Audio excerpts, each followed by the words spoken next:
जय श्री राधे कृष्ण। सफला एकादशी 26 दिसंबर गुरुवार के दिन रखी जाएगी। इसका पूजा का जो मुहूर्त है 7:12 से है।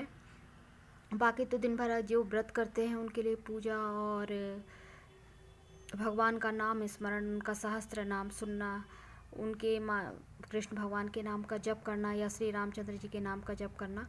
तो जो 26 दिसंबर को सफला एकादशी है उसकी कथा मैं कह रही हूँ। पहले कृष्ण भगवान बोलते हैं, पौष मास के कृष्ण पक्ष में आने वाली एकादशी को सफला एकादशी कहा जाता है।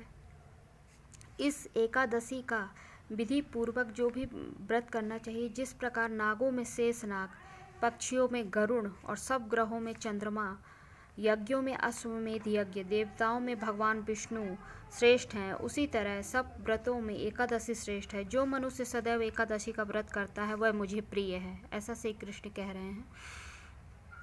तो आगे सफला एकादशी की कथा है। एक सहस नाम का एक राजा था और उसका जो बड़ा पुत्र था वो, उसका नाम लुम्पक था।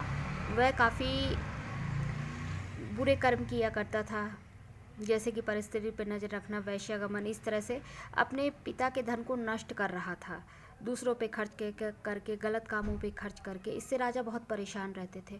तो एक दिन उन्होंने उसको नगर से निकाल दिया, राज्य से अपने बाहर कर दिया। वो वन में घूमने लगा, उसे कुछ भी नहीं मिलता था।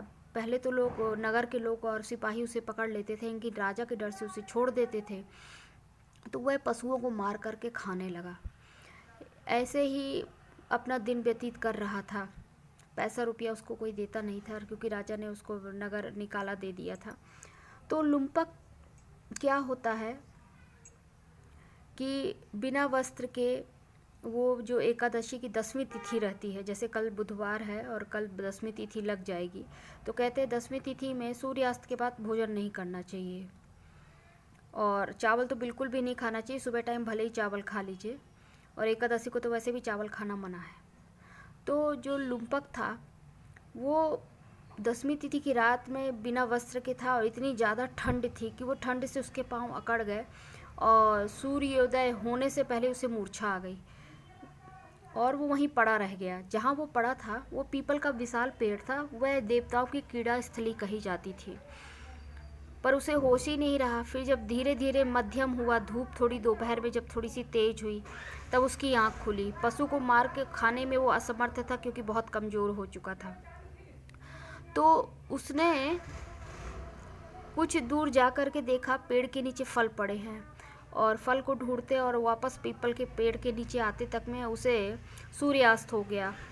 तो वो बोलता है, हे प्रभु, अब आप, ये आपके दिए हुए फल है, आप ही इसे ग्रहण करिए।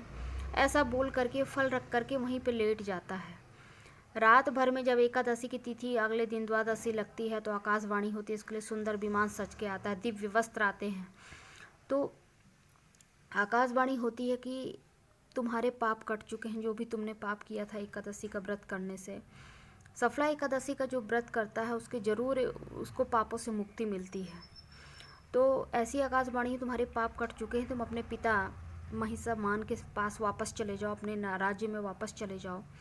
और फिर वो जाता है और अपने पिता से सुंदर रथ पे सवार होकर, अच्छे कपड़े पहन के वो अपने पिता के राज्य में जाता है और अपने पिता से अपने किए की माफ़ी मांगता है। तब फिर राजा जो महिषमान थे वो उसको पूरा राज्य सौंप कर करके वो वन स्थली तपस्या तपोवन में चले जाते हैं। और आगे फिर वो अपने पत्नी और बच्चों के साथ उस राज्य में खुश रहता है, और जब तक जिंदा रहता है उसको नारायण की वो परम भक्त बनता है, विष्णु भगवान का परम भक्त बनता है, साल की पूरी एकादशी करता है और परम प्रिय भक्त बनता है। जय श्री हरि विष्णु, जय श्री राधे कृष्ण।